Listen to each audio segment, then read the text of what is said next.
Përshëndetje të gjithëve, ju uroj mirëseardhjen. Ky është edicioni informativ i orës 15 drejt për zreti në Report Televizion. Ju njohim me lajmet e deritanishme përgatitur nga redaksia jonë e informacionit. E nisim fillimisht me titujt kryesor.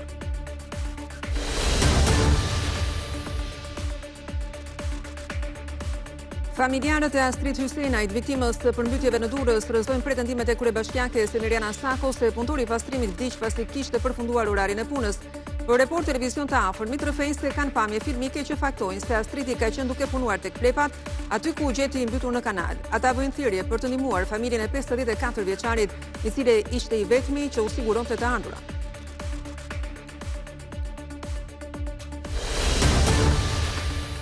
Situata nga përmbytjet që pushtuan vendin prej së hënës është në përmirësim. Në Durrës numërohen mbi 1400 banesat përmbytura dhe gati 3000 hektar tokë bujqësore në ujë, por vlerësimi lion. Edhe Vjosa po tërhiqet nga fshatrat Buzllumit në Vlorë dhe në Fier, por në fshatin Ferrës shtëpit janë pushtuar nga balta. Banorët kalojnë natën jashtë për të ruajtur bagtit.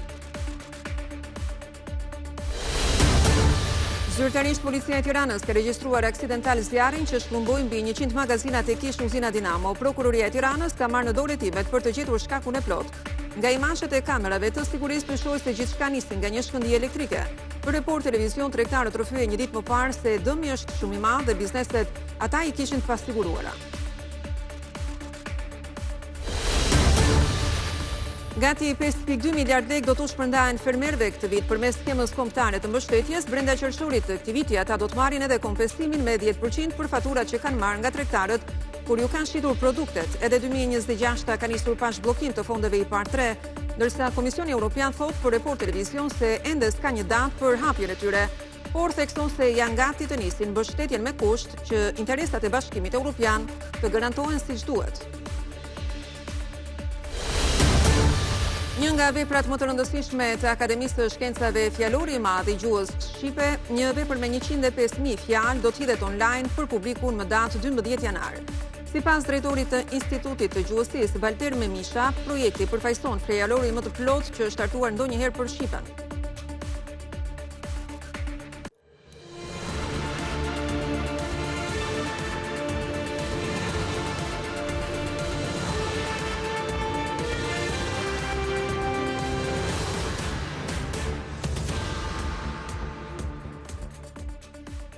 Ndalemi më gjerësisht, familja Hysenaj ka rrëzuar pretendimet e kryebashkiakes së Durrësit Emiriana Sako, e cila deklaroi se punëtori i pastrimit vdiq nga përmbytjet pasi kishte përfunduar orarin e punës. Të afërmit e të ndjerit rrëfejnë për Report Televizion se disponojnë pamje filmike që faktojnë se 54 vjeçari ishte në punë më datë 6 janar tek plepat, në të njëjtin vend ku u gjeti mbytur në kanal.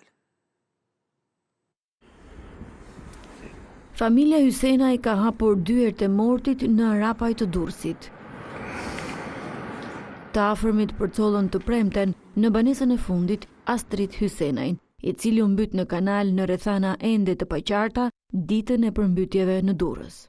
Klediana Bërsheni, mbesa e 54 vjeçarit, rrëfen për mikrofonin e Report Televizion se Daja kishte dalë në punë në mes të stuhis, mëngjesin e 6 janarit. Nuk e kishte ndalur Rebeshi, edhe pse familja e kishte paralajmëruar për rrezikun që i kanosej. Në orën 10:30 ai duhet të mbaronte punën, por nuk ishte kthyer në shtëpi.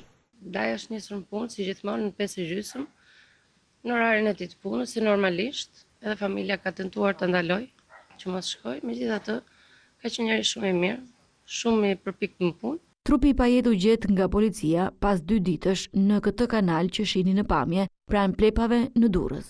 Familjarët ndryshe nga sa pretendon Bashkia e Durrësit thanë se Astriti ka humbur jetën në krye të detyrës. Për herë të fundit është parë rreth orës 8:30, pikërisht tek plepat, ku po punonte për pastrimin e plerave, teksa qyteti ishte mbuluar nga ujë.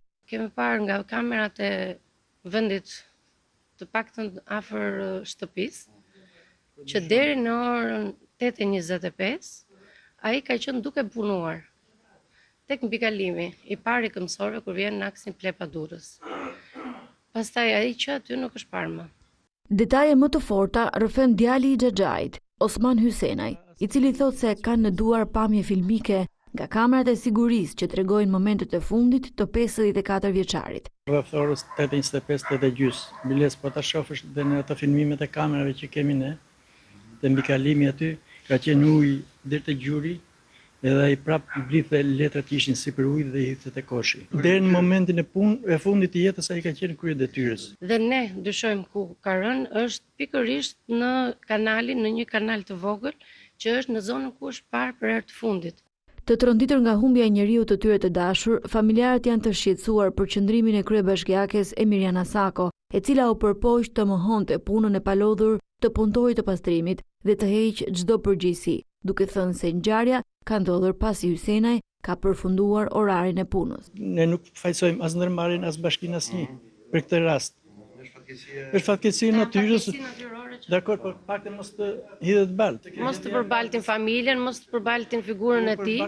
Ditën e vdekjes në xhep janë gjetur vetëm 1000 lekë, tregojnë të tronditur familjarët, duke kërkuar nga shteti të ndihmojë nënën, gruan dhe djalin e të nderit. Të ketë një ndihmë financiare për sa i përket familjes. Ata janë në gjendje të vështirë ekonomike, ishte i vetmi që punonte, nëna pensioniste, përveç dhimbjes që kanë, të paktën të rrinë afër me një asistencë. Kjo dëshmi është një thirrje e fortë për prokurorinë e Durrësit, e cila duhet të zbardhë rrethanat e vdekjes së punëtorit të pastrimit Astrid Hysenajt dhe të vendosë para drejtësisë përgjegjësit. Hetimi tashmë ka nisur për 3 vepra penale: shpërdorim detyre, shkatërimi pronës me përmbytje dhe shkatërim prone nga pakujdesia. Si paraqitet ndërkohë situata në qarkun e Durrësit, duke se është drejt përmirësimit me rënjen e nivelit të ujit në lumin e Rëzen dhe Ishëm. Prefektura raporton se janë evakuuar gjithsej 848 banor, ndërkohë në Sukt dhe Katuntëri janë përmbytur 2800 hektar tokë bujqësore. Po vazhdon vlerësimi i dëmeve, ku deri më tani numërohen 1453 banesat përmbytura në të gjithë qarkun. Aktualisht mjetet e ushtrisë janë të përqendruara në Perlat, Hamallaj dhe Jub, pasi rruga që lidh këto fshatra është e pakalueshme.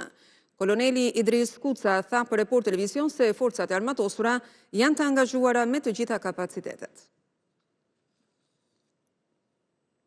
Forcat armatosura janë angazhuar me të gjitha kapacitetet njerëzore, me mjete dhe pajisje, dhe që prej fillimit të operacionit jemi të angazhuar në të gjithë bashkinë e Durrësit, duke filluar me pompat thithje me kapacitetet larta, të mesëm, me zjarr fikse dhe sipas nevojat e emergjencave civile dhe të autoriteteve të pushtetit vendor, ju jemi përgjigjur për të evakuuar kryesisht që mos të kemi humbje të jetëve njerëzore, për në ndihmë me shpërndarje ushqimesh në zhvendosje të gjënës së gjallë. Situata sot ka rënje të ndjeshme dhe ne jemi në gatishmëri për të operuar, jemi shpërndarë në gjithë bashkinë dhe jemi në gatishmëri për të operuar në çdo moment, siç jemi tani. Nga Durrësi me situatën në Vlorë, ku 2 fshatra që u prekën nga prurjet e larta të lumit Vjos, Bishani në Vlorë dhe Fera si në Fier po përjetojnë pasojat e përmbytjeve në shtëpi dhe toka bujqësore. Banorët sot i gjen duke nxjerrë bartën nga shtëpitë dhe në përpjekje për të shpëtuar çfarë të munden nga orendit. Janë në pritje për ekipet e vlerësimit të dëmeve, por akuzojnë se pasojat kaq të rënda erdhën nga mospastrimi i kanaleve. Sa më shumë vjosa tërhiqet, aq më shumë dalin në pah edhe pasojat e përmbytjeve në fshatrat pranë saj, në Vlorë dhe në Fier. Ku të vete, ku të mbyte? Në fshatin Ferras të Fierit, uji është larguar nga shumë banesa, brenda dhe jashtë argjinaturës. Banorët sot i gjen duke nxjerrë baltën nga shtëpitë e duke u përpjekur të shpëtojnë ç'të munden. Ja për tjellën në kanal masë, dhe kanali masë të kiman me. Ska me shpi. Ka të ndi ska me, shpi ska me. 10 milion lekë. 1 metro uja të kemë. Sa për llogaritet të? Ja frigoriferat, 3 frigorifer, 4 frigorifer. Televizore, parkete. Unë jam dëmtor aq shumë sa se ma në të veo e toka. Një qik shpes që kisha, ja të kja. Me deti me shjarak. Ngordën apo jo? Ngordë. Unë jam në pikë të hallit. Jam kështu kam fjetu, jam pak tëre. Shumë prej tyre e drejtojnë gishtin nga shteti. E ka faj vetëm kanali, u bende i po të besh këte me ne. Se u bende ma tam po të besh këte. E sharë kanali 4 vende. Kanali ati e me shkërrye. E ka fajnë qeveria, të erdi para 2-3 vjetesh, e greu. të vitëm mbushi kanalin. Se në zgërryres betonin heba. Agitatorën këtu nuk e kuptoj pse e bën. Nuk e di si e kanë menduar zgjidhjen tonë. Keni menduar të largoheni ndonjëherë nga kjo zonë duke ditur se rreziku është? Herë me veten mendja, po to shtëpi kemi bën me jo me djes, po me gjak. Edhe punonjësit e bashkisë kanë punuar me pompa për të larguar ujin nga shtëpitë e përmbytura, ndërsa sipas banorëve, komisionet e vlerësimit ende nuk kanë dalë në terren për të verifikuar dëmet paraprake. Në fshatin Bishan të Vlorës, në krahun tjetër të Vjosës, uji u rrethoi banesat. Po lajm balkonet, po lajm për pastrojmë. Unë kam 2 dy mullinj andaj, mbuluar në ujë. Edhe mullinj të rinj, mbjell si vjet. Edhe kemi pasur bujësi, kemi pasur. Drum, el, sa ato ishin sapo kishin birë, pasi që i ka rrafshur, i ka sheshur ujit, i ka bërë me rras me paltën. Fshati ka dalë nga izolimi, pasi pavarësisht prezencës së ujit, nënkalimi i Bishanit është i kalueshëm. Fajin për këto pasoja të përmbytjeve e shohin edhe te vetja. I hapim kanalet dhe i mbulojmë edhe. Ja këtu është i kanalit bllokuar, që kanë bllokuar aty amatanat. Edhe në qarkun e Beratit, niveli i lumit Osum është në kuota mesatare dhe uji është tërhequr nga banesat dhe tokat bujqësore. Por pasojat e përmbytjeve kanë ende gjurmët prezente në fshatin Çiflik të Dimalit. Ja do ikë tutje ne.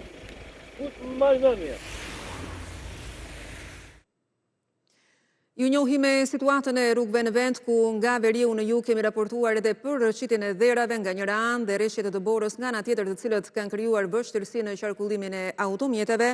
Megjithatë, ndërsa akset kombëtare mbeten të hapura, shqetësime janë shfaqur më së shumti në rrugët dytësore. Kjo është unaza në Burrel e sapo ndërtuar, ajo ka dalë jashtë funksionit. Traseja është shembur duke e bërë të pamundur përdorimin e këtij aksi.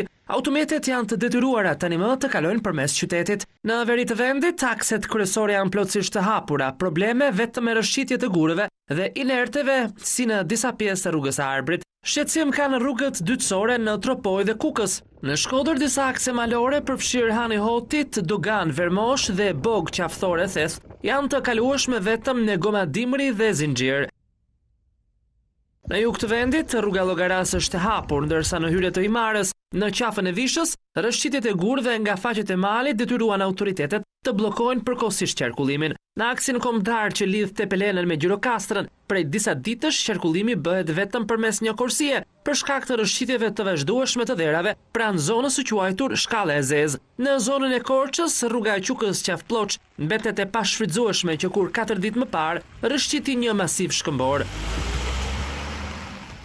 Kalimi bëhet nga rruga e vjetër përmes Pogradecit, ku sot dalja nga shtrati i përrojt Saselishtës ka bërë që ujërat të mbulojnë një pjesë të këtij aksi, e ku qarkullimi bëhet vetëm me një korsi.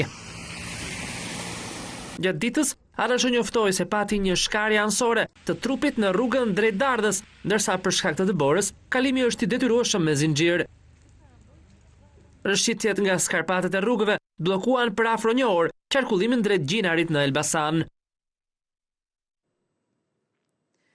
Të rehat më të fundit që na vijnë nga disa fshatra të zonës së Vlorës, kështu rreth 100 banorë të fshatrave Matogjin dhe Bashaj në zonën e lumit të Vlorës, pjesë e bashkisë së Selenicës kanë mbetur të izoluar. Rrëshqitje masive të dheut nga malet kanë shkatruar disa segmente të rrugës në Matogjin, duke mos lënë asnjë mundësi për t'u lidhur me fshatin gjitur, Bashajn, ku ndodhet edhe shkolla. Atje kanë mbetur të izoluara 3 familje përfshirë të moshuar që i kanë banesat rreth malit. Forcat Xhenio të ushtrisë shkuan në terren, por ndërhyrja duket e vështirë pasi toka nuk ka bazament. Përfaqësues nga Bashkia e Selenicës po mendojnë të bëjnë të aksesueshme provizorisht një rrugë alternative për të zbritur nga fshati Matogjin në pjesën e lumit dhe mëtej të bëhet ngjitja drejt Bashajt. Kjo rrugë sërish është e vështirë të përshkohet me makina dhe zgjidhja do të ishte me kafsh, sidomos për nevojat qytetësore që mund të kenë të moshuarit në izolim. Banorët shprehen të shqetësuar se çdo vonesë mund të rrezikojë seriozisht jetën e tyre dhe të thellojë izolimin e fshatit. Ata kërkojnë ndërhyrje të menjëhershme nga autoritetet përgjegjëse për pastrimin e rrugës dhe stabilizimin e masivit të dheut. është rojtu vendi, kemi rrezik dhe na shkomi dhe na roja që është bërë aty, po vinë do rojtin, do vinë deri te shtëpi. Unë jam me plak brenda që s'kam mese të marrë, kam me 2 fëmijë të vegjël. E rrezikshme është me tronditi vendi dhe shkombi dhe roja, që ka bërë, ja bërë na kanë nxjerrë shtëpitë jashtë funksionimit. Duam ndihmë, na ndihmojnë, na stroj, se këtu nuk jetohet më. Katastrofë në këtë mënyrë, natyra. Le rrugët që si kemi patur fillimisht, vuajtur si ne fshatarët, tani Perëndia bëri edhe këtë, na mbylli rrugët fare.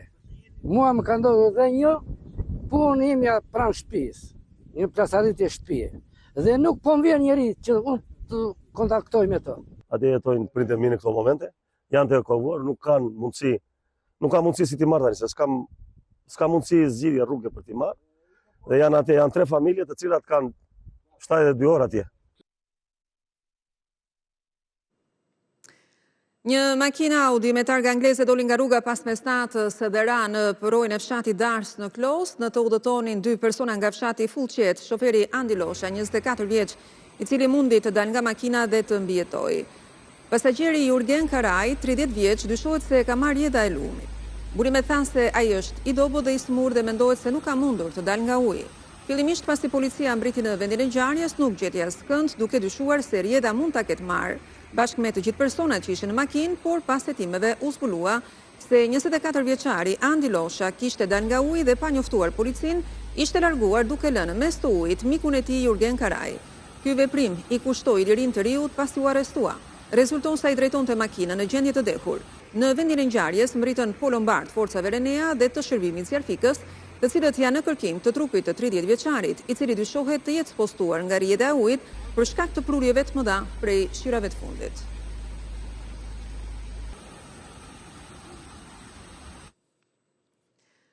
Të tjera lajme nga kronika, zjarri që shkrumboi 10.000 metra katror kapanone të tregut e kish uzina Dinamo, mbrëmjen e sejntës në Tiranë u shkaktua nga një shkëndije elektrike. Zyrtarisht policia e Tiranës njofton se zjarri ishte aksidental dhe shkaktoi dëme të konsiderueshme materiale në mallrat që më shumë se 100 magazina kishin brenda. Materialet ju referua në prokurorinë e Tiranës, e cila do të vijojë më tej hetimet për sqarimin e plotë të shkakut. Zjarri masiv u shfaq rreth orës 19 së enjtes, u deshën vetëm pak minuta që të përfshinte sipërfaqe të tëra të magazinave.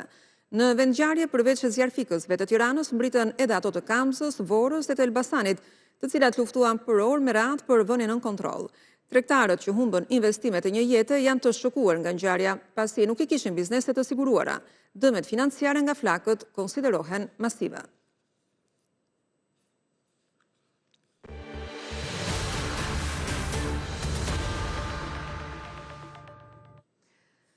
Gati 5.2 miliard lekë do t'u shpërndahen fermerëve këtë vit përmes skemës kombëtare të mbështetjes, si edhe brenda qershorit të këtij viti, ata do të marrin edhe kompensimin me 10% për faturat që ata kanë marrë nga tregtarët kur ju kanë shitur produktet. Edhe 2026 ka nisur pa zhbllokim të fondeve IPART 3, ndërsa Komisioni Evropian thot për Report Televizion se ende nuk ka një datë për hapjen e tyre, por thekson se janë gati të nisin mbështetjen nëse garantohet mbrojtja e tyre.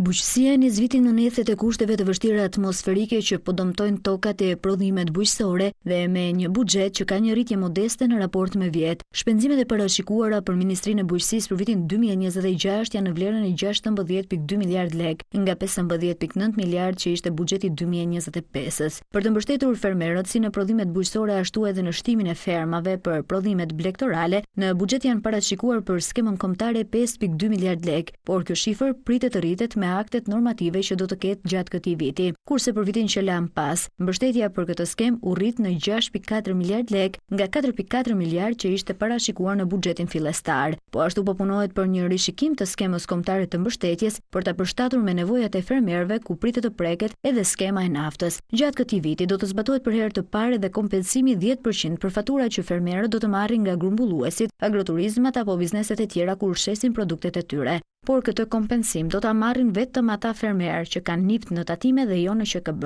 Nga ana tjetër, bujqësia nis vitin 2026 me mungesë të fondeve të IPARD, pasi vijojnë të jenë të pezulluara prej vitit 2023. Teksa diskutohej buxheti i këtij viti në komisionet parlamentare, ministri i financave dhe ministri i bujqësisë patën deklaruar se IPARD do të zhbllokohet në 2026, por për këtë ende s'ka vendim nga Brukseli. Në një përgjigje zyrtare për Report TV, Komisioni Evropian thotë se është në pritje të plotësimit të kushteve nga Shqipëria për të mbrojtur fondet e BE-s, teksa thekson se çdo shpenzim i padrejt i bërë me IPARD 2 do të kthehet pas. Kur bëhet fjalë për IPARD 2 dhe rrezikun për fondet e Bashkimit Evropian të lidhura me parregullsitë, procedura dypalëshe në vazhdim midis Komisionit Evropian dhe autoriteteve shqiptare do ta trajtojë gjithashtu këtë pikë dhe çdo shumë që vërtetohet se është shpenzuar padrejtësisht do të duhet të kthehet në buxhetin e Bashkimit Evropian. Duke ju referuar edhe një auditimi që është bërë nga qeveria shqiptare për përdorimin e fondeve të IPARD 2, Komisioni Evropian thekson se ata presin që autoritetet shqiptare të korrigjojnë problemet në sistemin e menaxhimit të këtyre parave dhe se nuk kanë afate për të dhënë se kur pritet zhbllokimi i fondeve për 112 milion euro. Tani që kanë marrë rekomandimet e auditimit, autoritetet shqiptare po shqyrtojnë veprimet e parashikuara korrigjuese sipas rastit. Në përgjigje theksohet se BE është gati të vijojë mbështetjen për bujqësinë shqiptare, por me rregulla strikte. Meqense po merremi me paratë e taksapaguesve të Bashkimit Evropian, Komisioni Evropian pret që autoritetet shqiptare ta marrin këtë çështje shumë seriozisht. Referuar shifrave në një dekadë, pesha e bujqësisë në prodhimin e brendshëm brut është kurrur me afro 4%, ndërkohë që rënja vijoi edhe për gjatë 2025-s, duke dhënë kontribut negativ në rritjen ekonomike. Gjithsesi, bujqësia mbetet sektori me numrin më të madh të punësuarve me rreth 432.000 persona.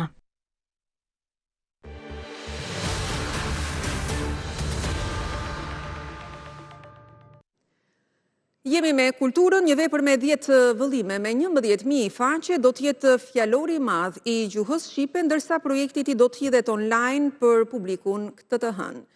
Ky fjalor është vepra më e plot leksikografike e shqipes me 125.000 njësi.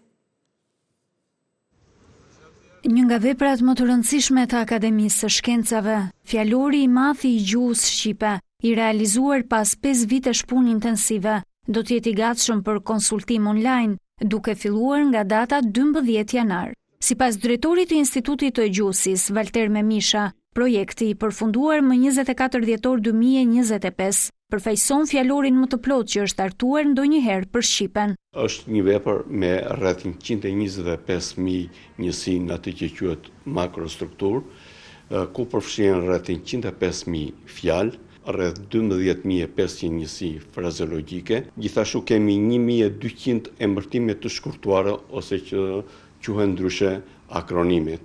Vepra mbështetet në një bazë të dhënash apo korpus gjuhësor prej mbi 800 milion njësi që pritet të arrijë në rreth 1 miliard, ku përfshihen veprat e autorëve MNZ, që nga Buzuku, Fishta e deri te Kadareja, si dhe gjithë fjalorët e mëparshëm dhe përdorime nga të gjitha trevat shqiptare dhe diaspora. Fjalori pasqyron zhvillimet e vrrullshme të dekadave të fundit, mes të cilave terminologji nga fusha të reja, si mjekësia, ekonomia, bankat dhe teknologjia, të cilat sot janë pjesë e gjuhës së përditshme. Shqipja deri sot kanë përdorim fjalor të vëllimit të mesëm, që shkojnë deri maksimumi 50-55.000 njësi. Fjalori më i mirë në përdorim deri tani është fjalori i gjuhës së sotme shqipe e vitit 1980 me 41.000 fjalë, me rreth 150.000 kuptime dhe mbi 1 milion ca ilustrime. Fjalori do të jetë i aksesueshëm online, fillimisht si projekt për një periudhë rreth 9 mujore. Gjatë kësaj kohe përdoruesi do të kenë mundësi të japin vërejtje dhe sugjerime, ndërsa grupi i punës do të vijojë rishikimin dhe përmirësimin e veprës. Qasja do të jetë kontrolluar me qëllim mbrojtjen e veprës nga kopimi apo keqpërdorimi. Përdoruesit mund të kërkojnë fjalë individuale, por jo ta shfletojnë apo shkarkojnë të gjithë fjalorin. Sipas Akademisë së Shkencave, fjalori pritet kalojë në versionin përfundimtar online në fund të vitit 2026, ndërsa botimi i shtypur në disa vëllime parashikohet pas vitit 2028 dhe do të jetë kryesisht për biblioteka dhe institucione shkencore. Ishte gjithçka e përgatitur për edicionin e lajmeve të orës 15 për ditën e sotme. Mos u largoni nga ne, vijon programacioni, bashkë takohemi në orën 17. Mirupafshim.